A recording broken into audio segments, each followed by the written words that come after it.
Bonsoir à tous et bienvenue pour ce récap de la ronde 3 de la 21e édition de Cap Échec, les 29 ans de Cap Échec en 2024. On va passer aux 30 ans et je suis toujours en compagnie du retraité, du plus jeune retraité de France, et oui, 40 ans, retraité, le champion de France en titre, Yannick Gozzoli. Comment ça va, Yannick? Ça va être Laurent. Très bien. Alors, tu vas nous dire qu'est-ce qui s'est passé dans cette arène Molière? On rappelle toujours 4 parties dans l'arène Molière de ce super Open où tape 50, on peut voir des maîtres internationaux traîner. Enfin, c'est quand même assez impressionnant Ouais, le niveau de ce tournoi. Et les premières tables sont très disputées. Avec aujourd'hui, on va lire encore la malédiction de cette table 1 c'est où ça. le favori n'arrive jamais à gagner. Bilal Bellassem, le franco-algérien dont on parlait, qui a fait nul contre un jeune ami indien dont tu vas nous dire le nom, Yannick. Shina Reddy Mehar. Voilà, bravo. T'as vu, j'ai Euh, lu, en fait. Table 2, on avait Pranet, Yopala. Pranet Yupala contre David Silva qui sévit beaucoup en France Ouais, ces derniers temps. Moi-même, j'ai eu l'occasion de le jouer à un rapide à Chartres. Très très bon joueur, joueur très pratique, il joue très vite. Il s'est imposé. Pranet, table 3, ça sera notre partie du jour. Et table 4, on a quelqu'un qu'on aime beaucoup. on connaît bien. Ouais, qu'on aime beaucoup. Très chambreur, que ce soit dans la défaite ou dans la victoire. Donc C'est c'est vrai. agréable. Ouais, C'est d'humeur égale. Supporter du Paris Saint-Germain, entre autres. ouais, entre autres. Et face à un joueur indien redoutable qui s'appelle, Raja Ritwik. voilà, et une nulle. Tu vas me tenter tous les jours, hein. Ouais, ouais, c'est ça. J'arrive pas à Mais les. nul très J'arrive pas à rapide, les- hein. Yovan qui était pas d'humeur combative avec sa double ronde et il a décidé de faire nul très très vite. Son adversaire qui a été assez d'accord avec lui. Il m'a proposé un tennis. Jovan, il a très envie d'en découdre à d'autres jeux aussi. C'est ça. Des Et joueurs notre partie du jour, c'est Jean-François Joly avec les Blancs contre quelqu'un dont on dont on parlait. parlait, Yuri Slavchenko. Les Open, son style efficace et précis.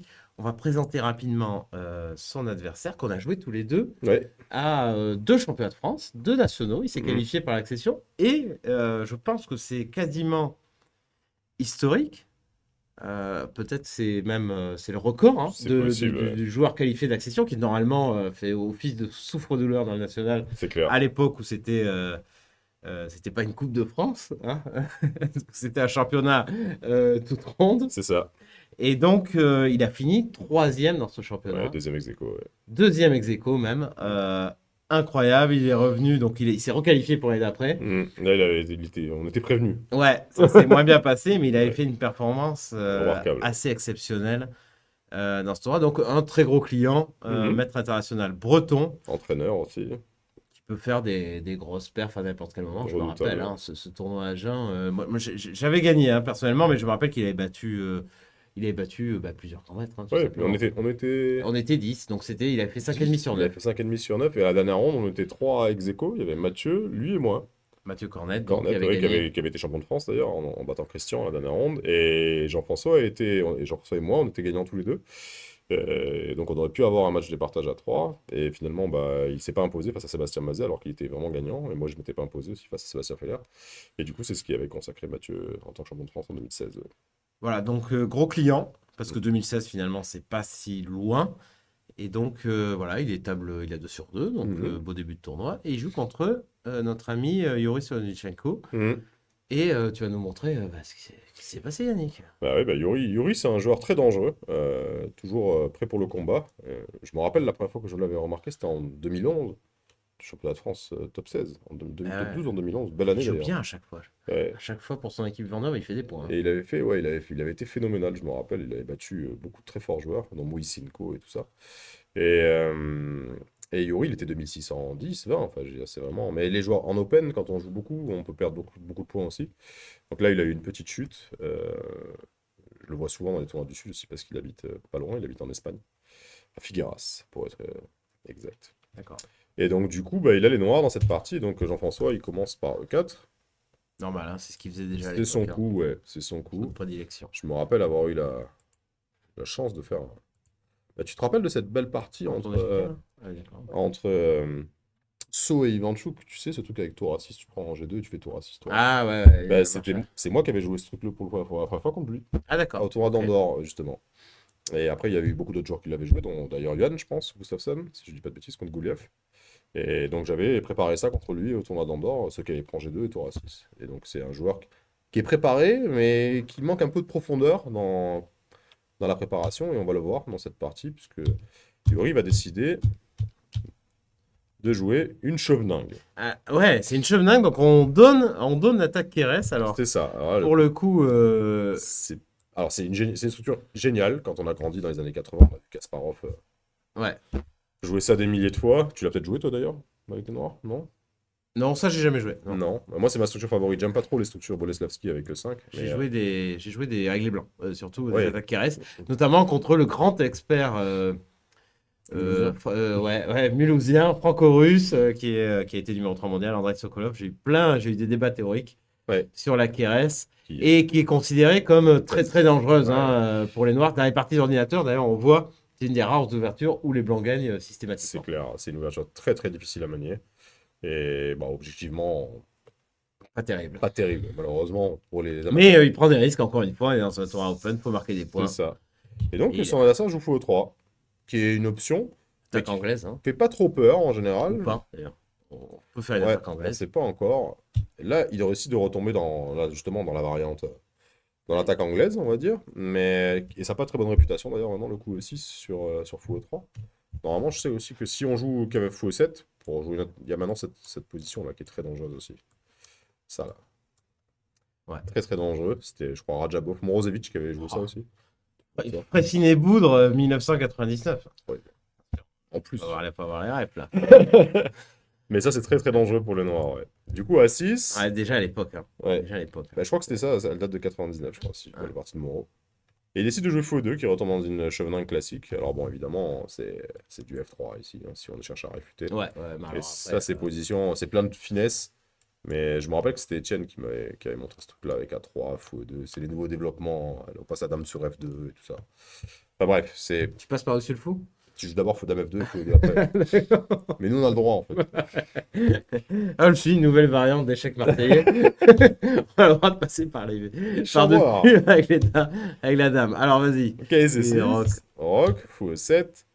F4, petit rock, et on obtient le tabia de la position. C'est la position de départ de toute la ligne où on permet Cavalier prend des 4, prend des 4 B5, ou on l'empêche. L'autre coup principal ici, bien sûr, c'est la 4. Ouais. Voilà, Dame C7, et là on obtient, c'est la fameuse. C'est des grandes parties entre Kasparov et Karpov, entre autres, bien sûr. Mais Kasparov, grand Ouais, spécialiste. Il adorait ça. Ouais, et il gagnait beaucoup. Bah, la fameuse partie, la 24e partie du match de 85, c'est ça. Exact. Et il le dit d'ailleurs, alors des vidéos que je conseille assez souvent sur la Levitov. Je sais pas si tu as vu. Je l'ai vu il y a pas longtemps. Ouais, bah alors c'est extraordinaire. Il en parle de cette ordre de Exactement, coup de ouais. Keres et il dit c'est incroyable, mais la Keres, nous on pensait que c'était pas clair à l'époque. Et en fait, c'est réfuté. Donc allez voir si vous aimez. Ouais. C'est sous-titré en anglais. Ouais, C'est en russe. C'est assez extraordinaire comme matériel. c'est hein. ça. Et je l'ai vu, Très peu je vu. pense, le premier soir où je suis arrivé ici.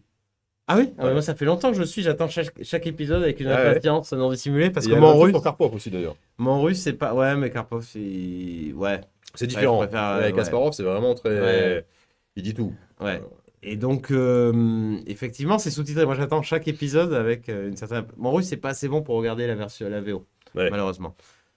Et donc là, ok, il choisit roi H1 tout de suite, Jean-François. Et normalement, dans ces positions, on prend D4, on joue B5, et on a cette fameuse ligne avec A3. Ouais, qui est assez solide. Hein. Voilà, cette position-là, où il y a plein de coups ici. Enfin, Dame D7. Donc, il cherche à le surprendre, on est d'accord. Voilà. Et là, donc, il joue une autre ligne, une petite ligne, fou D7, qui a pour but, clair, l'idée c'est de faire qu'il prend D4 et fou C6, pour très vite pouvoir taper sur le pion E4. Et donc, logiquement, les noirs, enfin les blancs font A4. Alors, l'autre possibilité aussi, je crois que c'est de passer la dame tout de suite ici. Ouais. Si je dis pas de bêtises, et on obtient un truc comme ça, Qui est tout à fait normal. et dame G3 maintenant.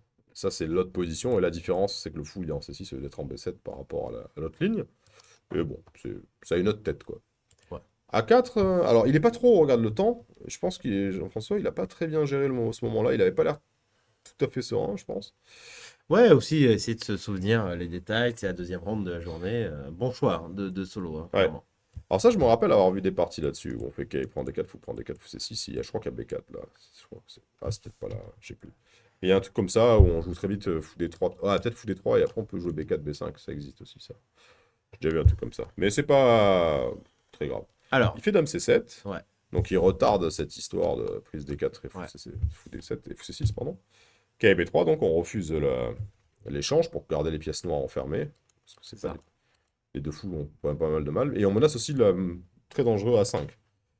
Et en général, bon, bah, la réplique est assez logique, on joue B6 pour empêcher la poussée A5. Et ça permet aussi une autre manœuvre qui est assez connue dans ces positions, c'est de replacer le fou ici pour donner la case D7 au cavalier. Ouais. Voilà. Donc Puis il fait G4, très logique, et la surprise. Et là, ouais, normalement, il devait s'attendre peut-être à fou C8. Certain... Alors, c'est sûr. Voilà, où on obtient cette position qui ressemble, on va dire, à la Position de position départ, hein, principale. ouais, c'est ça, hein. Sauf que la tour est en 8, qui est important quand même pour avoir la case F8, pour pas se Ouais, faire on va mater le voir là. plus tard. Voilà. Oui, on doit pouvoir retomber. Ouais. Donc ça, c'est la Plus ou position normale. Et là, bah non, sur G4, justement, ça semble être un coup logique, mais on affaiblit quand même très fortement la position du roi des Blancs. Et donc les Noirs en profitent pour faire Oui, la grosse flèche. Et oui, D5. le Et oui. fameux coup libérateur de la Sicilienne, le coup de D5. Bon, évidemment, on peut pas prendre avec les blancs, hein, c'est beaucoup trop dangereux. Ouais, alors c'est On intéressant. retrouve, C'est intéressant on de voir ouvre ce tout qui se là, passe. puis on prend, ouais, on Et retrouve. si on prend en D5, tout de suite, il y a KVB4 qui fait double attaque sur les deux. Et en plus, il y a le fou qui arrive. Exactement. Et la position noire. Bah, de toute façon, c'est le coup D5. Hein. Une fois que c'est joué, c'est très dangereux pour les blancs. Donc G4, il faut faire attention à ce que D5 ne soit pas réalisable. C'est ça, très important. Donc il a fait E5. Donc il veut garder le centre fermé. Mais du coup, le poussé F5 devient beaucoup plus difficile à réaliser, parce qu'il y a le pion E5 qui sera faible. Et là, cavalier E4. Et bon, cette position, c'est vrai qu'à première vue, on peut se dire que bah, Pion est faible en le E4. pion E4 est faible, le fou en D7, il est pas terrible non plus. En fait, on a beaucoup de contre-jeux, ouais, que ce soit avec la manœuvre cavalier B4, cavalier D5, le fou qui arrive là. On a des F6 aussi, des fois, pour craquer la position. J'en prends ça d'où je joue C3, pour éviter donc l'arrivée de ce cavalier en B4. Logique.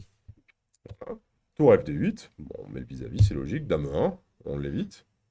Et cavalier A5, un coup Thématique. sicilienne. Ouais, thématique. Si on prend A5, on va voir hein, l'idée. Hein, c'est comme un. Ouais, si On a prend les deux A5, colonnes là, alors oui, il y a les magnifiques. Hein. deux pions qui sont moches, mais on obtient le contre-jeu sur le pion B2.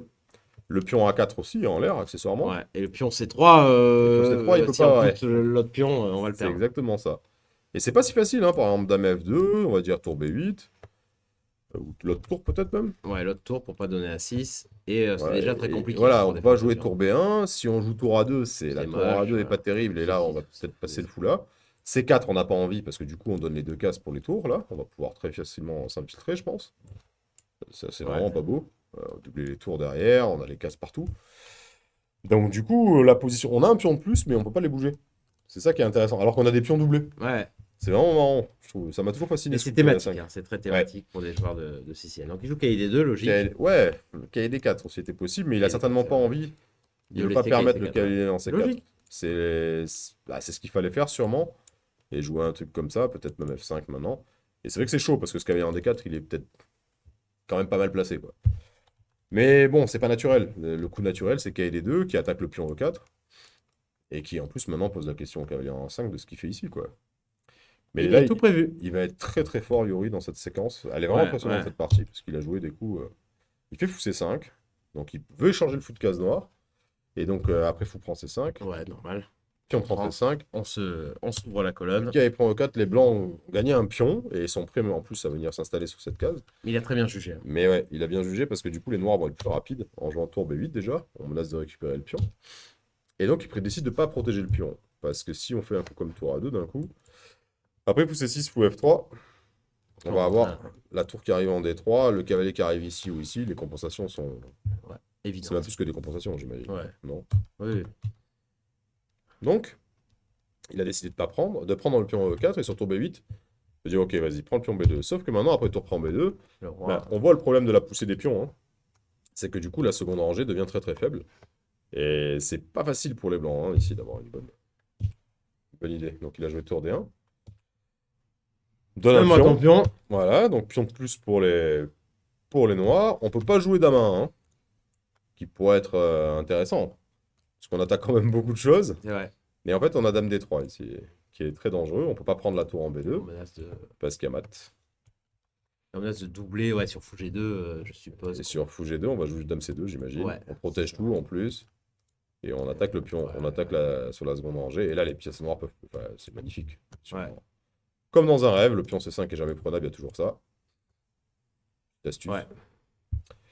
Donc bon, c'est l'enfer comme la position blanche s'est d'un coup éteinte. Donc il s'est vengé sur le pion C5. Fou C6, décide d'échanger les cases blanches hein, pour gagner. Vous pensez C6 qui avait pas Menace, C6. grosse menace, là, hein. Ah oui, là, on menace un petit dame D5. On peut encore rapatrier le cavalier, mais bon, Ouais. c'est pas ce qu'on a envie de faire. Mais là, enfin, la position, c'est assez intéressant de voir ça parce que la sicilienne, on a toujours l'impression qu'on n'a pas d'espace. Et dès qu'on réalise la percée, en fait, la position s'ouvre et on se rend compte que toutes les avancées des pions blancs ont fragilisé toute la suite. Donc le plus les pièces s'échangent et le plus la position blanche devient faible. C'est impressionnant. Donc là, ben, il faut empêcher dame D5, donc il a joué C4. Et maintenant dame D4. Et donc là, ben, Jean-François a abandonné parce qu'en fait, sur cavalier E4 qui est le seul coup, ben, on va juste On peut prendre même prendre le temps, pion hein. C4 Ouais, et pousser le pion A. Et en fait, on n'a absolument rien à opposer. La dame ne peut pas quitter la première rangée, la tour non plus. Il y a toujours les menaces de mat. Tour 2 aussi, menace. Il y a tour 2 qui menace, exact. Et donc, ouais, qu'est-ce qui s'est passé dans cette partie? Le ciel lui est tombé sur la tête, on a l'impression. Il s'est pris Une masterclass. une masterclass thématique Ouais, sur la ouais, Joveningue. superbe, grosse partie. Abandon un peu.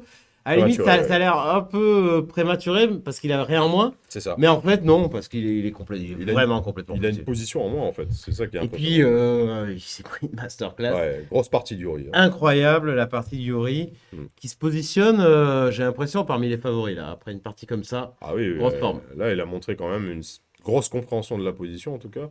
Et franchement, ouais, il y a même, c'est ce que je viens de regarder, il y a même Dame D3, en fait, qui est hyper fort. Pardon. Qui menace tour Ouais. 2. Et sur ça, Dame C2. Ouais. Adieu. Donc ouais, non, partie vraiment en sens unique. Euh, grosse classe, je trouve, du grand maître ukrainien. Et vraiment une partie à revoir pour tous les thèmes et toutes les idées qui se sont passées à l'Eldam, hein, à commencer par ce D5, suivi de ce cavalier A5. Enfin, il y a tous les coups du tennis, comme on dit. Ouais. Et on va retrouver évidemment Yuri Sovchenko demain dans la salle Molière. Ouais. Il doit y avoir une dizaine de joueurs Ouais. à 3 sur 3. Donc ça se resserre. Les places sont chères. C'est ça. Quelques joueurs, il y aura de plus en plus peut-être de nuls, mais il y a celui qui va réussir à gagner les parties à partir de maintenant. Par exemple, commencer avec 5 sur 5, donc gagner demain et après-demain, aura pris une très très grosse option en Ouais. termes d'avantage de points et aussi en termes de départage. C'est ça. Donc les parties qui suivent sont passionnantes à retrouver sur le site Capéchec à partir de 14h maintenant. C'est tous les jours, c'est mollo maintenant. C'est ça. Fini. On se calme de Détendez-vous. lundi. De lundi à vendredi, c'est tous les jours 15h, donc 14h, pardon. Ouais. 14h, et nous, on vous retrouve à peu près vers 19h tous les jours. Un grand merci, Yannick. Merci à toi, Laurent. Et puis, bah, à demain. À demain, et merci à vous de nous avoir suivis. Ciao, ciao.